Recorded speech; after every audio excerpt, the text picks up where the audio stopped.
안녕하십니까. 지금부터 누구와도 함께 할 수 없는 나만의 행복 찾기라는 부제가 붙어있는 혼자 사는 즐거움에 대해서 같이 한번 공유해 보도록 하겠습니다.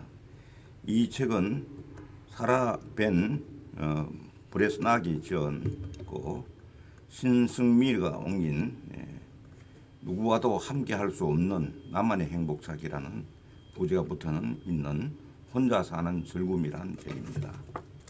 혼자 사는 즐거움. 이 표지에 있는 말로서는 누구나 혼자 있고 싶을 때가 있다 하는 또 이 주제의 글이 붙어 있습니다. 이 책은 뉴욕타임즈 120주 연속 베스트셀러가 되었고 30개국에 출간 700만 독자의 삶을 바꾼 밀리언셀러라고 그럽니다. 이 책은 당신은 정녕 당신을 위해 살고 있는가? 당신은 당신 인생의 부름을 받았는가? 이런 질문을 던지고 있습니다. 이 질문에 대한 해답을 이 책에서 찾을 수 있을 걸로 생각이 됩니다. 지언니 사라벤 브레스낙은 25년간 일간지 기자로서 활발한 인생을 살았다. 워싱턴 포스트, LA 타임스, USA 투데이, 허밍턴 포스트 등 주요 일간지에 인생과 행복에 관한 통찰력 있는 칼럼을 쓰기 시작하면서 탁월한 명성을 얻었다고 이렇게 이야기하고 그리고 남부러울 것 없이 성공적 언론인으로 살아가던 그녀는 어느 날 문득 모든 사회적 성취를 뒤로 한 채 전업 작가가 되기로 결정한다. 그녀의 표현에 따르면 홀로 산책을 하다가 정말 하고 싶은 일을 시작하라는 인생의 부름, 콜링을 받았기 때문이다. 그 얘기합니다. 영국의 한 작고 아름다운 마을에서 몇 년간 지필에 몰두한 그녀는 마침내 혼자 사는 즐거움을 세상에 선보였고 이 책은 출간 즉시 독자들의 비상한 관심을 모았다. 독자들 사이에서 퍼진 입소문은 토크쇼의 여왕 오프라 윈프리의 귀에까지 도착했고 깊은 감동을 받은 오프라 윈프리는 자신의 쇼와 북클럽에 이 책을 11차례나 소개했다. 그래야 이 책은 뉴욕타임즈 120주 연속 베스트셀러에 올랐으며 30개국에서 출간되어 700만 부 이상이 팔려나가는 밀리언셀러가 되었다고 합니다. 혼자 사는 즐거움은 독신자나 비혼자만을 위한 책이 아니다. 결혼을 했든 안 했든 간에 사람은 누구나 복잡한 관계 속에서 살아간다. 부모로서, 자녀로서, 배우자로서, 직장 선후배로서, 친구로서 살아가면서 우리는 다양한 역할 모델을 부여받고 여기에 헌신할 의무를 지니고 있다. 하지만 인생은 결국 혼자 떠나는 여행이다. 누군가를 위해서 살기보다는 누구도 대신할 수 없는 자신의 삶을 찾을 수 있어야 한다고 이렇게 얘기합니다. 그래서 여기 머리말에도 인생의 부름에 답하라고 하는 제목에서 아직 당신이 원하는 삶을 살지 못했다는 건 지금껏 당신을 위해 살지 못했다는 뜻이다. 이렇게 이야기를 하고 있고 제대로 산다는 의미는 무엇일까? 당신 자신의 내면에서 들려오는 목소리에 귀 기울이는 삶이다고 얘기합니다. 당신 영혼의 속삭임을 따라가는 삶이다. 당신이 무엇을 원하는지 어떤 삶을 누리고 싶은지 가장 잘 아는 사람은 오직 당신이다. 당신의 몸과 마음, 영혼의 부름에 답하는 삶을 산다면 당신 인생의 질서는 당신을 중심에 놓고 경이롭게 재편될 것이다. 전 세계 30개국 700만 독자가 이 책을 읽고 자기 인생의 부름에 답했던 것처럼 말이다. 이렇게. 그리고 시인 라이너 마리아 릴케는 이렇게 조언한다. 마음이 아득한 밑바닥에서 부름을 기다리고 있는 당신 자신을 사랑하려고 노력하십시오. 그와 함께 살아보십시오. 하는 얘기를 합니다. 이 책이 인생의 부름을 받아 혼자 떠나기로 결심한 당신에게 지혜로운 나침반이 되어주기를, 용감한 항법사가 되어주기를 진심으로 바람하지 않습니다 하고 얘기합니다. 이 책은 총 1번부터 해서 79번까지의 그 각각 제목을 붙여서 이 책을 전개하고 있는데 참으로 다양한 내용들이 여기에 수록되어 있습니다. 그러면 맨 먼저 나오는 것이 혼자 사는 즐거움의 첫 번째가 묘원 산책하기입니다. 좀 제목이 그렇습니다만은 여기 보면은 혼자만의 시간이 주어진다면 오래된 묘지에 가야 한다. 묘지는 고요하고 잠잠하다.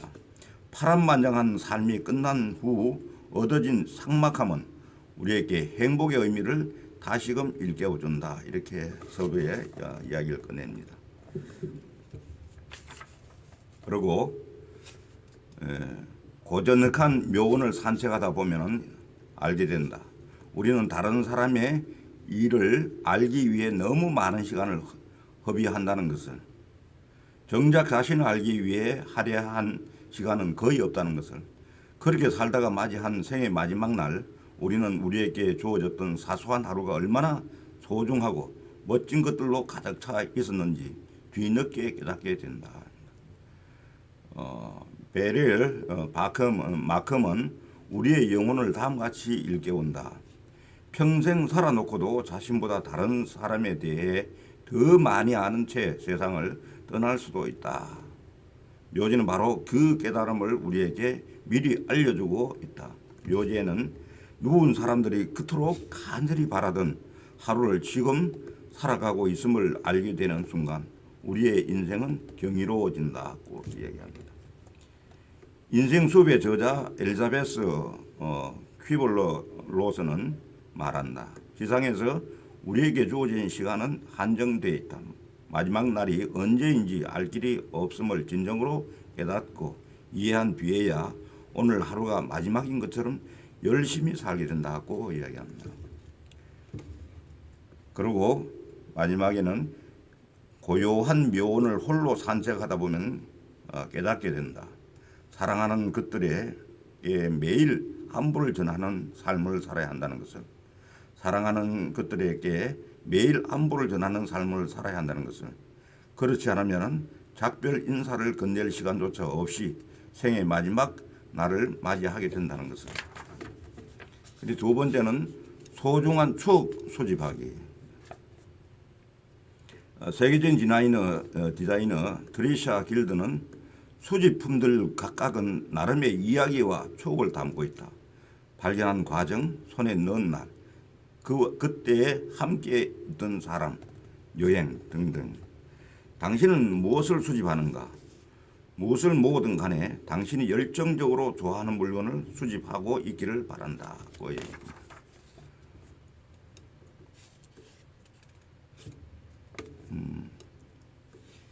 그리고 나는 깨달았다. 머그컵이 아니라 머그컵이 갖고 있는 추억을 사랑해야 함에도 나는 그저 머그컵의 개수를 늘리는 데 치중했던 것이다. 이런 내용이 나오고, 물론 나는 여전히 아름다운 보물을 손에 넣는 기쁨을 즐긴다. 하지만 이제는 눈에 들어오는 물건이 있으면 잠시 멈춰 린드버그의 충고를 생각한다. 나는 삶의 물건을 하나 더 들여놓고 싶어지면 꼭 필요한가? 라고 자문한다. 이제 나는 원하는 물건이 생길 때 그 물건 없이는 못 살 것 같고 구입할 여유도 있으면 수집을 한다. 그리고 소박한 풍요는 우리가 진짜로 필요한 것을 모두 가졌기 때문에 이제 충분하다고 말할 때를 아는 것이다. 해변에 있는 조개 껍데기를 모두 수집할 수는 없다. 몇 개만 수집할 수 있다. 그리고 몇 개만 있을 때 훨씬 아름답다. 앞으로 내가 수집해야 할 것들은 누군가와 함께 나눌 추억이라는 사실을 분명히 하게 깨닫고 나자 인생이 그만큼 맑고 풍요로워졌다. 이 즐거움을 당신도 꼭 만끽하기를 바란다. 그다음 눈의 눈을 뜨기, 눈의 눈을 뜨기 하는 제목입니다. 여기는 보면은 복잡한 심사를 털어버리기 위해 홀로 훌쩍 떠난 여행. 버스 창밖으로 잡어등을 켠 고기잡이 배들의 아름다운 불빛에 후련 마음을 빼앗긴다. 이런 얘기가 나오고, 또 돈을 벌면 벌수록 더욱 부족해지는 악순환에 빠져 있다. 결핍이 이끌어가는 삶은 우리에게 깊은 우울증과 상실감을 던져준다. 이 같은 비관에 적기 쉬울 때 가장 지혜로운 처방이 곧 눈에 눈을 뜨는 것이다. 위대한 인간 승리를 보여준 헬런 켈러는 말한다. 비관주의자 중에 인생의 비밀을 발견하거나 지도에 없는 땅으로 항해하거나 영혼을 위한 새로운 천국을 열어준 사람은 하나도 없다. 오롯이 자신과 대화하고 있다 보면은 우리가 진정 갈망하는 것이 무엇인지 알게 된다. 우리는 경제적 안정이 아니라 경제적 평온을 열망한다는 것을. 나 또한 안정을 대신해 평온을 추구하면서 인생을 더욱 열린 눈으로 바라볼 수 있었다. 에밀리처럼 우리가 감사해야 할 것들을 이미 많이 가지고 있음을 절실하게 깨달았다. 이미 갖고 있는 부유함 앞에 겸손해졌으며 삶 곳곳에 존재하는 풍요로움을 당연한 것으로 여겼던 지난 날을 반성한다. 가진 것에 고마워하지 않으면 어떻게 더 많은 것을 바랄 수 있겠는가? 돈이 있으면 누구나 독립적으로 살아갈 수 있다. 그러나 동전 한 잎이 없을 때 독립하는 것이야말로 하나님의 시험이다고요 합니다. 그리고 정지하는 법 배우기입니다. 혼자 사는 즐거움 네 번째, 정지하는 법 배우기. 이 부분은 참으로 참 귀한 말씀을 전체적으로 하고 있는 것 같습니다. 세계적인 피아니스트 아르투르 슈나벨은 다음과 같이 말했다. 네가 치는 음표는 다른 피아니스트와 다를 게 없다. 내가 치는 음표는 다른 피아니스트와 다를 게 없다. 하지만 음표 사이에 정지, 그렇다. 바로 그곳에 예술이 존재한다. 고 이렇게 아주 위대한 한 말씀을 하고 있습니다. 똑같은 쇼팽의 피아노 야상곡을 치더라도 풋내기 학생의 연주와 거장의 연주는 분명히 다르다. 거장은 평생 그 곡을 연습했으며 선율의 격정을 담기 위해 잠시 중지해야 하는 시점을 안다. 이렇게 이야기합니다. 일반적으로 혼란스러운 일상 때문에 에너지가 고갈되고 나면은 가장 먼저 무시하는 것은 정작 우리에게 가장 필요한 사항, 즉 조용한 반성의 시간이다. 삶을 더 행복하게 바꿀 수 있도록 꿈을 꾸는 시간, 생각할 시간, 도움이 되거나 안 되는 점을 숙고하는 시간을 제거해 버린다. 앞으로 당신은 이 책을 통해 길을 걷다가 잠시 멈춰서는 방법을 배우게 된다. 길잡이가 돼주는 감사, 소박, 질서의 원칙을 삶에 받아들이면 조화가 생긴다. 그리고 또한 다른 사람의 요구와 자신의 기쁨, 혼자 있는 순간과 우정이 필요한 순간, 일과 놀이, 활동과 휴식, 내면의 이성과 외면의 포장 사이에서 균형을 이루는 법을 배우게 된다. 이렇게 이야기합니다. 그리고 넋을 잃고 아름다운 바라보기라는 제목에서는 이게 전반적인 걷기 부분인데 천천히 홀로 길을 걸을 때 얻는 교훈은 강력하다. 먼저 상황에 상관없이 감사하는 법을 배울 수 있다. 현실에 감사하다 보면은 현실을 개선할 방법을 발견하게 된다. 그리고 소박함을 받아들이면은 적게 가질수록 아름답다는 사실을 마음으로 이해할 수 있다. 그렇게 마음이 자유로워지면 생활에 질서가 생기고 내면 세계가 조화를 이루게 된다. 자신에게 맞는 속도를 몸으로 느낄 수 있고 한계를 인식하는 방법을 배우고 발전하는 과정에 고마움을 갖게 된다. 거기에서 건져 올린 교훈들 교훈들을 일상에서 하나하나 실천해 나갈 힘을 얻는다고 얘기합니다. 그리고 혼자 사는 즐거움 중에 하나는 문득 발걸음과 생각을 멈추고 넋을 잃고 주변의 아름다움을 바라볼 수 있다는 것이다. 풍광이 화려한 여행지에만 아름다움이 존재하는 건 결코 아니라는 사실은 혼자 걸을 때 가장 잘 알게 된다. 이렇게 얘기합니다. 그리고 넋을 잃고 아름다움을 바라보는 순간 당신의 내면은 따뜻한 빛과 향기가 가득한 정원이 될 것이다. 이렇게 합니다. 그다음에는 불평하고 잊어버리기라는 제목에서는 작가 제스민 웨스트는 우리에게 강력한 조언을 준다. 불평하고 잊어버려라. 이는 혼자 사는 즐거움을 깨닫는 데 특효효과가 같다고 얘기합니다. 실험 삼아 21일 동안 1일 대화를 써보자. 심리학자들에 따르면 새로운 행동이 습관이 되기까지는 21일이 걸린다고 한다. 꾸준히 쓰는 게 중요하며 작성하는 시간대나 분량은 그리 중요하지 않다. 정신적으로 스트레스를 받으면 자아를 보살피는 의식을 반복해서 해줘야 한다고 얘기합니다. 소설가 앨리슨 루리는 이렇게 고백했다고 합니다. 나는 연필과 종이 그리고 혼자 있는 시간만 있으면 세상을 바꿀 수 있다. 진정한 자아를 찾아가는 여정을 기록한 1일 대화는 자신의 세상을 바꿔줄 가장 확실한 방법이라고 얘기하고 있습니다. 이어서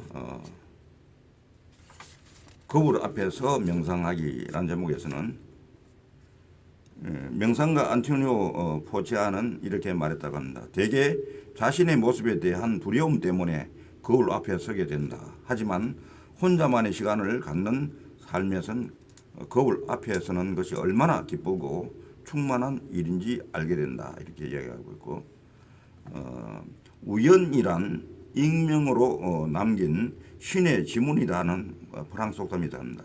우연이란 익명으로 남긴 신의 지문이라는 프랑스 속담이 있다고 합니다. 나는 이 놀라운 우연을 경험했다. 이런 본인의 이야기를 하고 있습니다. 그리고 창조적인 유람 떠나기라는 제목에서는 창조적인 유람이란 당신이 진정한 자아와 단 둘이 정기적으로 만나는 시간이다. 연애 초기에 상대에게 줄 수 있는 최고의 선물을 함께 보내는 오붓한 시간이다. 진정한 자아와의 관계도 마찬가지다. 당신은 수십 년 동안 진정한 자아를 외면해 왔다. 이제는 고개를 돌려 그를 똑바로 바라볼 때가 무르익었다고 얘기합니다. 그리고 무엇보다도 마음을 활짝 열고 변화를 환영하는 게 창조적 유람의 근본 목적이다. 혼자 거닐며 지켜보라.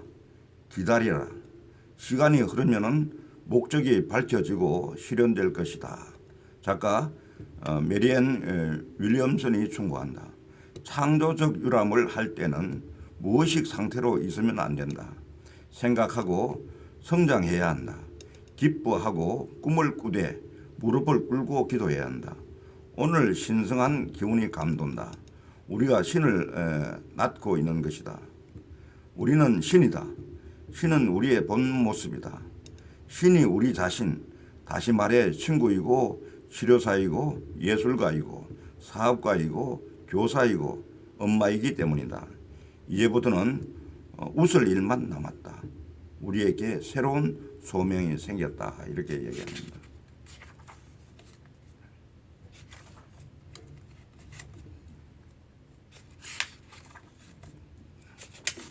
그 다음에는 최고의 것만 받아들이기라는 제목에서는 작가 서머싯 모음은 이렇게 말했다.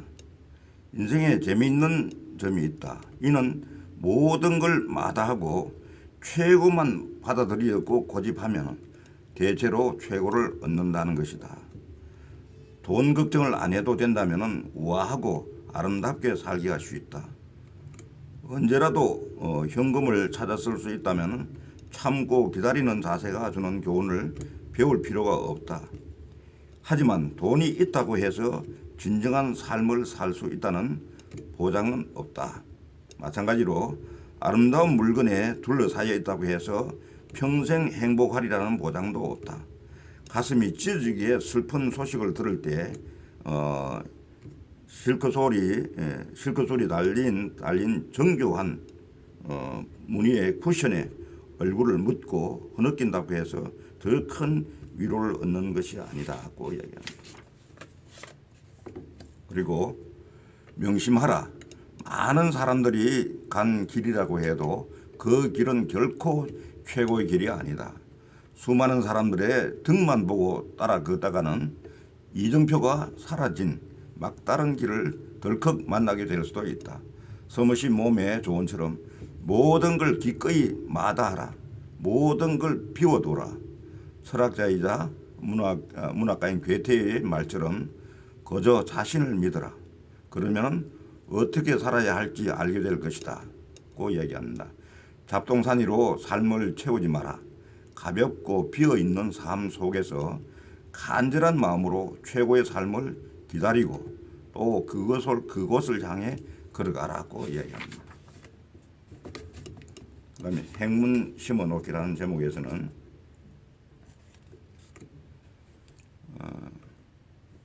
여기는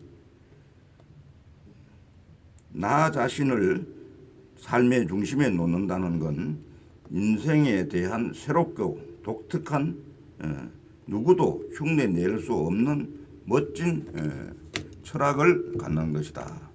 그리고 그건 세상에서 가장 소중한 행운이라고 얘기합니다. 작가 조앤 밀스는 이렇게 말합니다. 나는 평생 내 것이 아닌 다른 사람의 힘과 능력에 의지해 세파를 견뎠다. 그러던 어느 날 내 역량이 진실되고 진짜였음을 발견하고 나서 너무나 눈이 부셨다. 오래된 외투 안주머니에서 큰 행운을 발견한 기분이었다. 이렇게 합니다.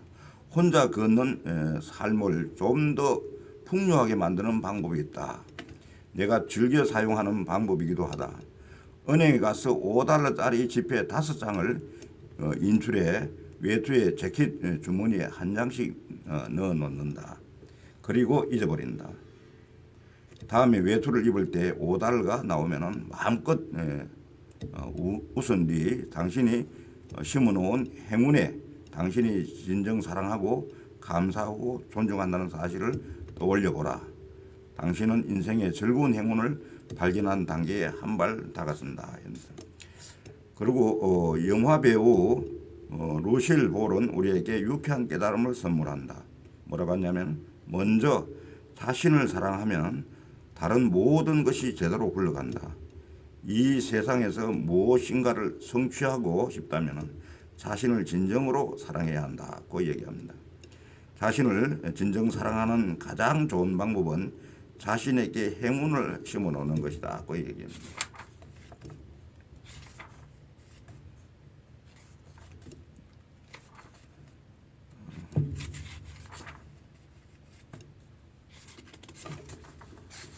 그 다음에는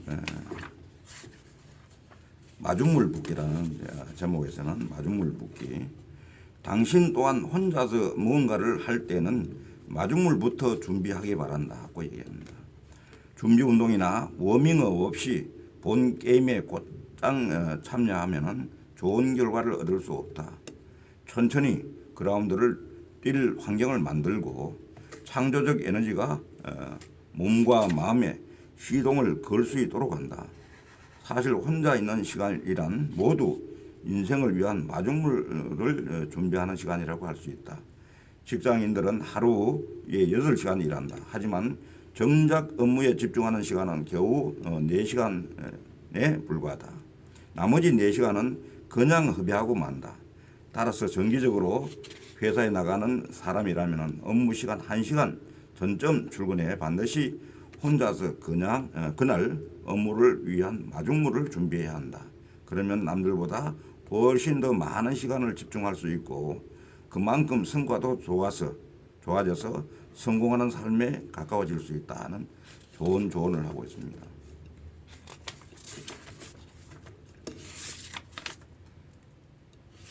그리고 보면 또 제목에 몸에 대한 예의 갖추기, 제목이 좀 재밌죠. 몸에 대한 예의 갖추기라는 제목입니다. 여기는 자신의 모습을 아름답게 가꾸는 사람은 자신의 내면으로 쉽게 들어갈 수 있다. 그리고 내면으로 깊이 들어가 보면은 자신이 열망하고 있는 것을 이미 지니고 있음을 알게 된다고 프랑스의 철학자 시몬 베뉴는 말하고 있습니다. 몸은 마음의 입구다.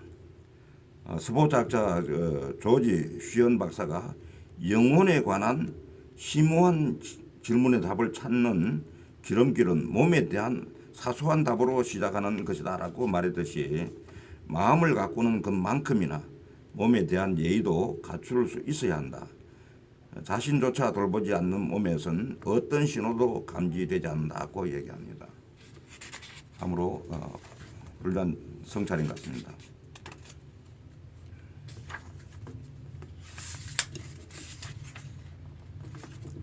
그다음에는 이제 여기 또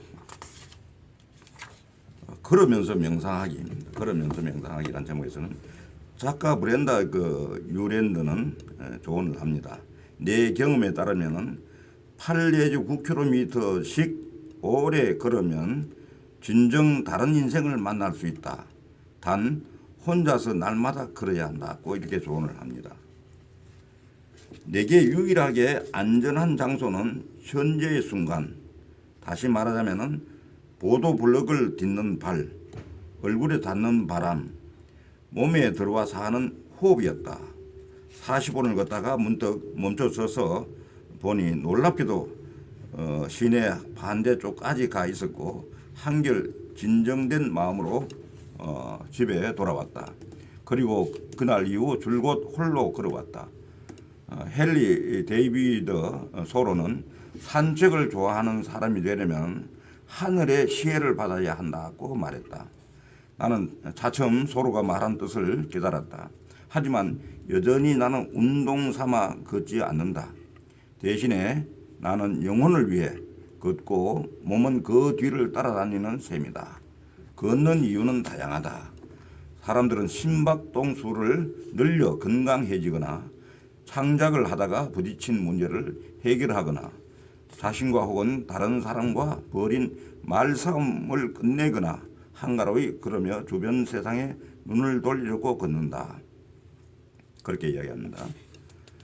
그 다음에는 당신이 거리를 거닐면서 세상을 차단해 버리고 명상을 하는 중이라는 사실을 누구에게도 알릴 필요가 없다. 매일 20분에서 30분이면은 평온한 마음을 되찾기에 적당한 시간이다.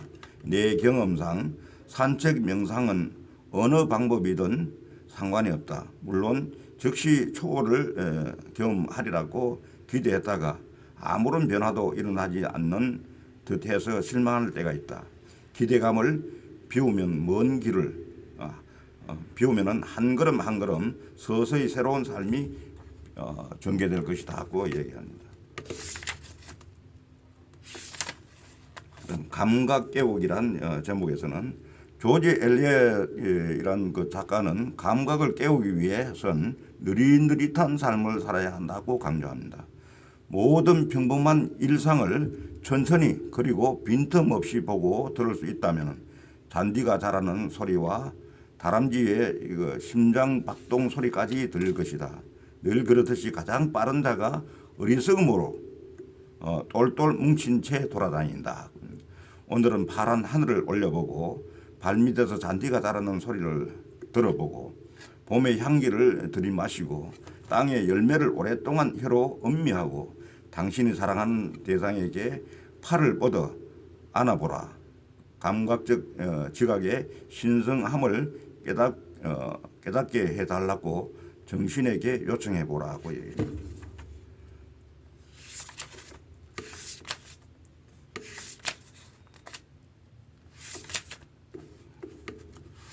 그리고 여기 이제 벼룩시장 구경하기라는 제목에서는 시장 구경을 더욱 즐겁게 할 수 있는 소박한 풍요의 4가지 제안을 아래 소개한다고 얘기합니다. 그 내용에는 신성한 풍요만이 당신의 유일한 현실이며 그 신성한 풍요는 완벽한 가격에 완벽한 구매라는 형태로 드러날 것이다 라는 점을 항상 기억하고 주장해야 한다. 두 번째는 항상 이게 최선인가요? 라고 묻자. 이는 가격을 흥정할 때 유용한 방법이다. 혹시 깎아줄지 누가 아는가? 셋째는 항상 사기 전에 그 물건을 어디에 쓸지 꼭 생각을 해봐야 한다는 얘기입니다. 네 번째는 벼룩시장 쇼핑에서는 쓸 돈의 한계를 정해 놓아야 한다고 이야기합니다. 이렇게 우리가 벼룩시장을 구경할 때도 자기의 어떤 원칙을 가지고 함으로써 여러 가지 합리적인 어떤 결론을 얻어낼 수 있다고 생각이 됩니다. 다음에는 무소유의 의미 깨닫기라는 제목에서는 내 삶의 진정성을 찾아가는 여행을 시작하기 전에는 나도 내가 갖고 있는 소유물들을 끔찍하게 여겼다, 아꼈다고 한다. 사람을 대할 때도 그가 어떤 물건들을 갖고 있는지에 더 관심을 가졌다. 하지만 이제 나는 결코 소유물이 나를 행복하게 해줄 것이라는 꼴은 생각하지 않는다. 소유물은 결코 인생을 규정할 수 없다라고 이렇게 결론낸다. 존 F 케네디만큼이나 대중의 인기를 모았던 제클린 오나시스는 이렇게 말했다고 합니다. 나는 내가 원하는 물건을 모두 가질 수가 있었다. 하지만 내가 가장 소중히 여겼던 소유물은 바로 나만의 시간이었다. 단 10분이라도 내 시간을 가질 수 있다면 바랄 게 없었다고 얘기합니다. 당신은 제클린이 그토록 소중하게 생각했던 당신만의 시간을 풍족하게 갖고 있다. 하물며 무엇을 더 바라겠는가 하고 얘기하고 있습니다. 이렇게 제목별로 우리가 훑어나갔었는데 앞에 이 내용만 하더라도 그 이외에도 보면은 자족하기라든지 이런 타이틀이 붙어 있고 또 제목들이 좋은 점은 굶주림의 실체 파악하기, 지금 있는 곳에서 행복하기, 참으로 좋은 표현입니다. 지금 있는 곳에서 행복하기 이런 제목으로 되어 있는 만큼 이 책은 굉장히 읽어볼 가치가 있다고 자신 있게 권장해 드립니다. 감사합니다.